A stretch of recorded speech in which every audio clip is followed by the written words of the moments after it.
Silicon Cape has appointed CEO of My Growth Fund, Vusi Thembekwayo, as co-chair alongside Sumarie Roodt. The organization is an advanced platform for innovators, entrepreneurs and founders building businesses. Silicon says it's determined to tackle the systemic challenges such as structural inequalities and the relative lack of diversity. Well, Vusi Thembekwayo joins us via Zoom now. Good afternoon to you and welcome. My brother, I hope you're well. All right, congratulations are in order, Vusi, and of course you are known to have contributed immensely for small businesses in as far as the aspect of funding. Let's just pick it up from here a little bit. Give us a recap of how much success you have attained in funding small business and getting them to succeed to desired levels. Yeah, so our first fund is fully deployed. We're right in the process of raising our second fund by God's grace. The report on what we've been able to do and achieve over the past, what is now 8 years of our existence, is available online. So if you go to mygrowthfund.co.za, you'll see the report there. We've also published testimonials of companies that have either come through our accelerator program or our portfolio companies. So you can get a sense of, businesses that we've been able to support. In our first attempt at doing this, we were fairly generic. So we've got businesses that operate in logistics and fuel, in retail, businesses that operate in construction, others that are services businesses.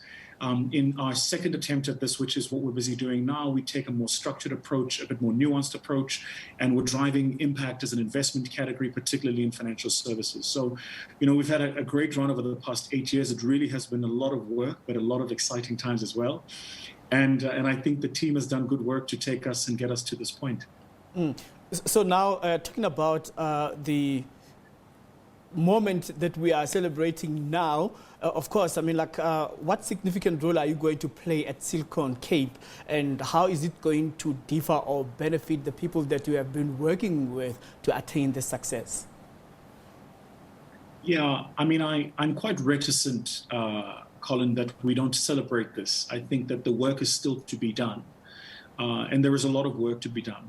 For me, the most important thing here is that Silicon Cape, since it was founded by Vinny and Justin, both of whom I'm acquainted with, Vinny is a very dear friend, has over the past just over a decade done a lot of work to bring first world technology understanding, infrastructure, capabilities, skills into South Africa, and it's focused itself predominantly, but not exclusively, in the Cape, ergo Silicon Cape. The work that we have to do, really, in my mind, is to ensure that we broaden access to what is this technology drive. Now, we, as South Africans, one of the things we're known for is we like speaking things without actually getting into the nitty-gritties of how do you drive them. So we've been talking fourth industrial revolution, I want to say, for the past maybe 5, you could even say 6 years. But there is very little that is actually happening to achieve that. And if you look at the work of Silicon Cape, some of the partners of Silicon Cape, in fact, if you just look at the work that's happening in Cape Town generally, the truth is that the technology frontier of South Africa is in the Cape, right? And so what I'm excited by is the work that we're going to be doing to broadening access, to bringing on a more diverse group of people, entrepreneurs, founders, innovators, to giving access to people who are not necessarily included in the ecosystem and who find that the ecosystem either disconnected from a language point of view, a geography point of view, an access point of view, so that we can make the pie bigger for everybody. I think it's really, really important that we don't create enclaves of exclusivity as we build a South Africa that's more inclusive. So I'm quite excited by it. It's one of the things I'm doing on a whole roster of other things I've got going on at the moment, but this is something I'm really excited by. The concern here would be the exclusivity part of it, in as far as South Africa, generally known as a country that is not really partaking in the world of innovation. And of course, our innovation index is very lowly, and we are bottom of the list when it comes to mentioning the big guns such as Japan, China, the USA, and so forth. So now coming into us, leveraging into the global village so that we can have an impact in making our presence felt, and the role that Silicon Cape has to play in terms of broadening the landscape for us to take part in that sense. I think you're right in terms of where South Africa finds itself against its global peers, in particular as it relates to innovation. But I think one of the things we have to do here, just if you think about commercializing innovation, for instance, which in South Africa remains a huge challenge, is we have to really start thinking about the difference between how do you commercialize innovation and how does commercialization find impetus in business. We haven't really done that in South Africa. So for instance, we've not defined the difference between a startup and an SME in South Africa. Those are not the same things, right? The one is an innovation-led enterprise and the other one is not. And the way they're architectured, the way they're built, the way they're funded, the regulation around them is actually very, very different. And so because we've not created different categories of these kind of businesses, it's very difficult for us to compete. Just look at what's been happening in the rest of Africa. I mean, over the past, what is it now? Been a year, you could even say 6 months, we've seen Kuda reach unicorn status. Paystack is close to unicorn status. Flutterwave has just reached unicorn status. Calendly has reached, and these are all companies that are founded by either Africans in Africa or Africans in the diaspora. So we know that the problem is that it's not that we don't have a talent problem. I think we just need a policy that's clear.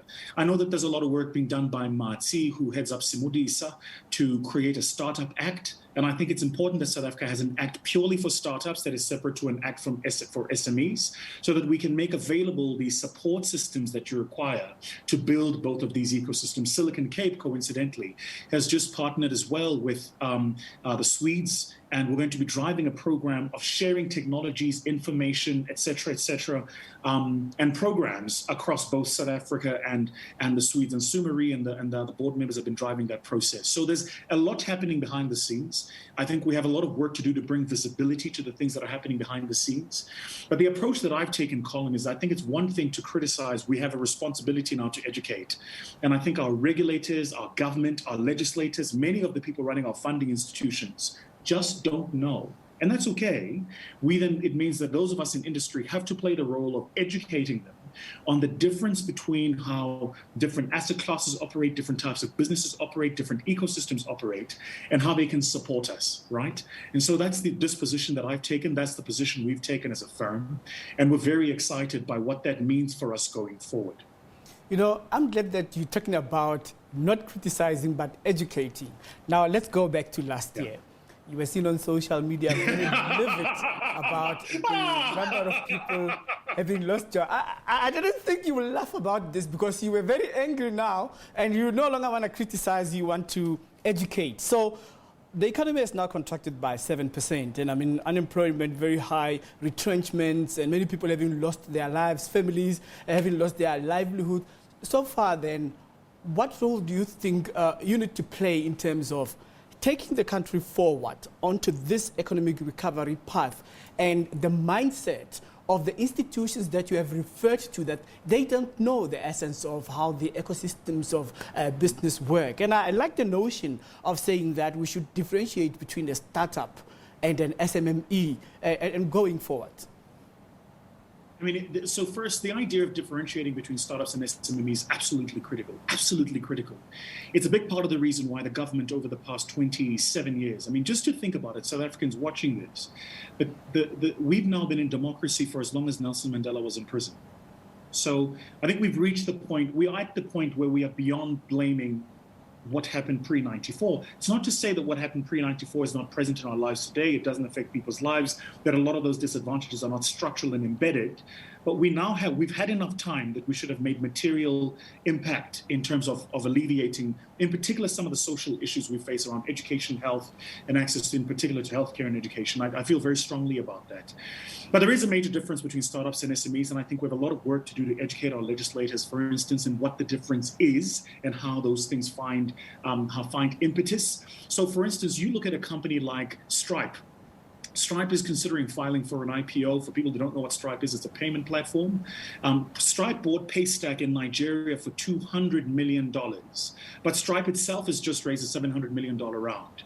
Now, there are people watching this don't understand what that even means. That means there is a company that's operating. It's available all over the world. I know that they're based in Ireland, probably for tax purposes, but their technology is used all over the world, as is the case with Flutterwave, for instance. Their technology is available in particular to South Africans and Africans looking to do payment transactions across the continent to other parts of the world. But a lot of these companies that have scaled and are employing 1,000, 2,000, 3,000 people are still raising funding. So when you're talking to a funding provider, and DFI in South Africa. We need them to understand that these are not the same kind of instruments. That is different to the spaza shop owner. And it's not to say the spaza shop owner is not important. Quite the contrary, they're critical. They educated us. They sent us to school. They're the reason we can speak this Queen's English that we speak today. But it's important that we differentiate those so that you can give the right tool and address the right issues in the different contexts. And then just finally, kind of where you started about my rant last year, I feel now, as I did last year, there is a difference between a government that is needing to be educated and what is, in my mind, some people in government who are just sleeping at the job, who are being irresponsible, frankly. I saw today, published by the SABC News, your platform, that 300 million rand has gone missing from the Department of Arts and Culture that was intended for artists. Now, that has nothing to do with building businesses, building the economy. That's just wrong. It's ineptitude, it's corruption, and it's wrong. And I think every single South African has a responsibility to be upset when the local area you live in is not safe, when there's potholes on the roads, when the water's not running, when the electricity keeps cutting off. You have the right to be upset, and I hold dear that right. And so I do separate my role as a citizen in South Africa, who has the responsibility, because I do have a voice, of calling out, in particular those in power, when the things they're doing are not for our collective good. We must keep to that role, and we must ensure that we keep to that role. But beyond that, you then need to ensure that where you operate, where you have technical expertise, as I do, where you have a deep knowledge and a network, you use that to advance the betterment of the country. Those two things are not mutually exclusive. You can criticize and contribute at the same time. Right, Vusi, thank you so much for talking to us. But on a parting shot, I really want you to know that there's this sentiment by South Africans who wish for restoration and recovery in their livelihoods, people wanting their jobs back and all. So just very briefly, what do we have to say to such people who have lost their businesses, their jobs and all that? Because right now, everything that matters is what we eat. What we eat, where we sleep and everything. People are losing their houses and everything, just very briefly on that. Yeah, I think you're absolutely on the money. First, let me just say that I sympathize with every single person that finds themselves in this situation. To every single business owner that took out a second bond to keep that business going and then COVID hit. To all of the parents who are in the middle classes whose kids have been kicked out of school because they were not able to pay their fees. There are some parents who don't have the Wi-Fi network to make sure their kids connect to schools. They don't have the tablets. They don't have the infrastructure. There are families that are going to bed every single night without food in the belly. And to those families, there are no words that can give you consolation but to say the following.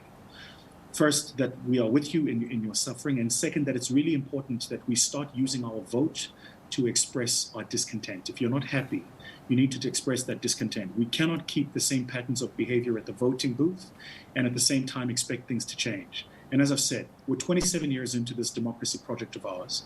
We are now beyond the point of making excuses. If I see one more MEC, one more minister, with the greatest of respect, making excuses, we are beyond that point.